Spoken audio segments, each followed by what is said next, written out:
Shalom tout le monde, donc bienvenue pour cette nouvelle vidéo où on va parler du cas Tristan Lee ou Tristan Lee, je sais pas quoi, moi je l'appelle Sangoten, c'est plus simple comme ça.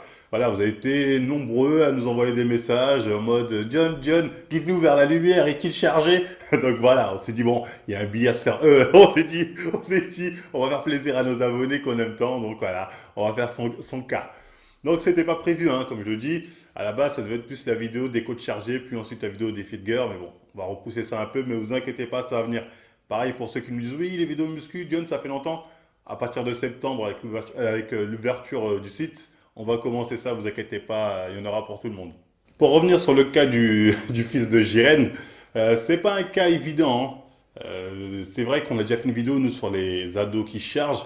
Alors, moi, tu as cette vidéo-là, tu te dis, bon, ça te met directement la puce à l'oreille, comme dirait l'autre. Mais son cas, on va dire, il n'est pas évident. Même avec mon collègue, ouais, on va dire, il y a eu débat sur s'il est chargé ou pas. Donc, la vidéo elle va être simple, hein. On va donner nos arguments qui peuvent nous faire penser qu'il est chargé, des arguments qui peuvent nous faire penser le contraire. Alors, après, ce sera à vous de décider en commentaire si vous êtes d'accord ou pas avec l'un ou l'autre.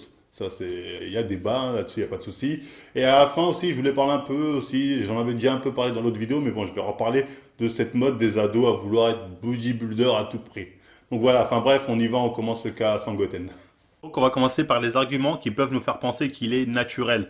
Déjà, on peut voir son évolution, il part d'une base où il est assez fin, c'est-à-dire en gros, il n'est pas gras du tout. Quand il a commencé la musculation, il a bien pris du muscle et très peu de gras. Donc on peut se dire qu'il a une génétique de base où il est très sec, qui prend très peu de gras. Ça peut expliquer le fait qu'il soit aussi sec. Et ensuite, pour ses jambes, parce que c'est vraiment ses jambes aussi qui sont vraiment impressionnantes. Là, on peut se dire aussi, il a un passé sportif, hein, ça fait des années qu'il fait du foot. Et comme je l'ai expliqué dans une autre vidéo, c'est pas rare de voir des footballeurs avec des jambes en point fort, hein. Là-dessus, il faut être clair. Donc voilà, ça peut expliquer ça. Et aussi, si on regarde certaines vidéos ou photos qui ne le mettent pas vraiment à son avantage, quand on le voit habillé, voilà, il paraît pas massif du tout, hein. On dirait un gamin de 10 ans, tu vois. Il a pas un corps impressionnant. Donc ça aussi, là, on peut se dire, ah oui, c'est vrai qu'il fait pas chargé.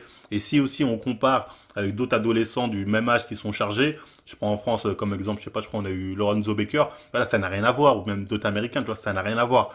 Donc voilà, on peut se dire qu'il a juste une bonne génétique. Il faut être clair, hein, si vraiment ce physique, il l'a eu naturellement, c'est parce qu'il a une très bonne génétique. Ça n'a rien à voir avec son exécution irréprochable ou je ne sais quoi. Là-dessus, faut être très clair. Pour les arguments qui pourraient nous faire penser qu'il est dopé, il y a tout simplement son évolution. Le mec a une très bonne évolution en seulement 6 mois. Je dis pas, en 6 mois on peut bien évoluer, mais lui c'est vraiment impressionnant. Il a pris principalement que du muscle, on a même l'impression qu'il a perdu un peu de gras. Sachant qu'il va à l'école et qu'il fait du foot, hein. Dans ces conditions-là, réussir à prendre du muscle à ce niveau-là, c'est quand même impressionnant. En plus, vous pouvez voir qu'il a les ischios super secs. Au niveau des ischios, être sec à ce niveau-là, c'est très dur, hein, c'est vraiment très dur. Après, il fait quoi? 1m50 pour 53 kilos. Là aussi, on peut se poser des questions. Réussir à être aussi sec en ayant un poids de corps plus 3, c'est pas évident et c'est pas donné à tout le monde. On peut aussi remarquer qu'il s'entraîne très souvent avec de gros bodybuilders, hein. Son entraîneur aussi, je crois que c'en est un. Donc voilà, en termes de produits, ils peuvent largement le fournir.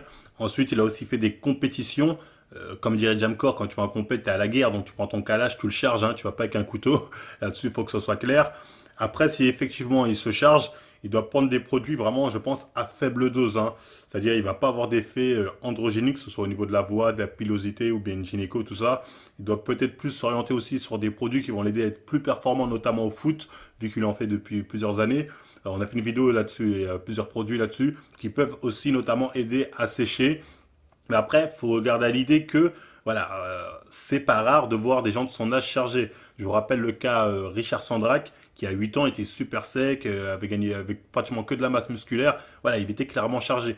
Donc voilà, ce serait vraiment pas étonnant qu'il soit chargé, faut être clair là-dessus. Mais je comprends qu'on ait de plus en plus de suspicions, parce que c'est abusé. Les ados de nos jours qui font de la musculation, on dirait ils ont tous la génétique Golden Freezer. Je sais plus si vous avez vu cette comparaison, mais on va dire les gens comme moi, tu sais, avant de bien progresser, bien de prendre de la masse ou de la force, voilà, on a charbonné à la Sangoku, tu vois. On a vu Piccolo mourir, on a vu Krillin mourir, ça se tape comme Vegeta, Freezer, et là on a bien progressé. Et là les gens maintenant c'est tous des Sangoten trinques. Si tu veux devenir un super guerrier, il va falloir t'entraîner très sérieusement.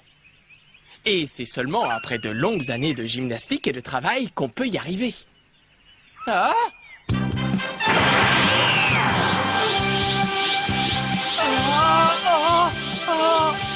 Genre, ah bon, 100 kilos, pouf, c'est Super Saiyan. Bah, c'est n'importe quoi, les mecs en des 2 mois ils te lèvent des charges de ouf, ils progressent de ouf en moins de 6 mois d'entraînement. Putain, je veux bien qu'on progresse, mais des fois c'est des cas, c'est abusé. Donc clairement, hein, il y a de plus en plus d'usage de produits dopants chez les ados, ça c'est clair. D'ailleurs, on le voit avec les compétitions pour adolescents qui, on va dire, se font de plus en plus connaître, notamment aux États-Unis.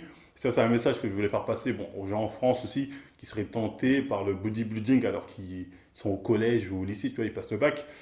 Arrêtez les gars, franchement, ne vous chargez pas pour ça. Voilà, c'est un truc, ça gagne pas. On a fait plusieurs vidéos pour en parler. Il y a pas. Si tu veux te charger, j'ai envie de dire, cherche-toi pour le foot. Tu vois, prends des stimulants, des trucs comme ça. Bon, on va me dire, oh, John, tu fais tu incites à se doper. Non, je n'incite pas. Mais je disais, si tu dois le faire, fais-le pour un truc où tu vas gagner de l'argent. Tu vois, au foot, t'es en Ligue 2, tu gagnes du bif. Donc voilà, fais-le pour le foot ou je sais pas quoi, un truc vraiment qui va te rapporter de l'argent.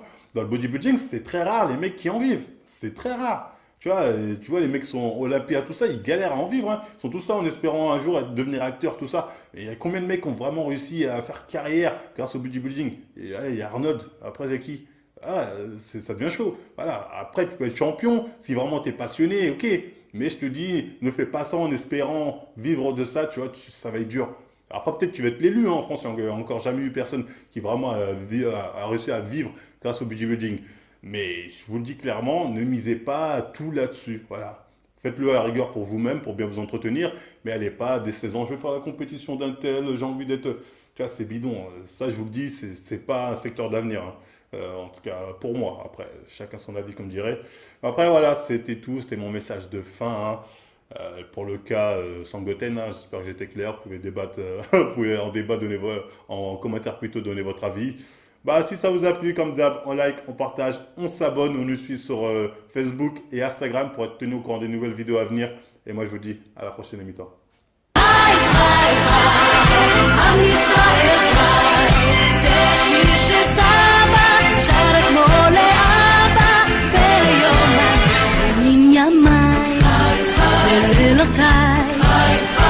שמיים עמוד האש עוד קם השיר בלי די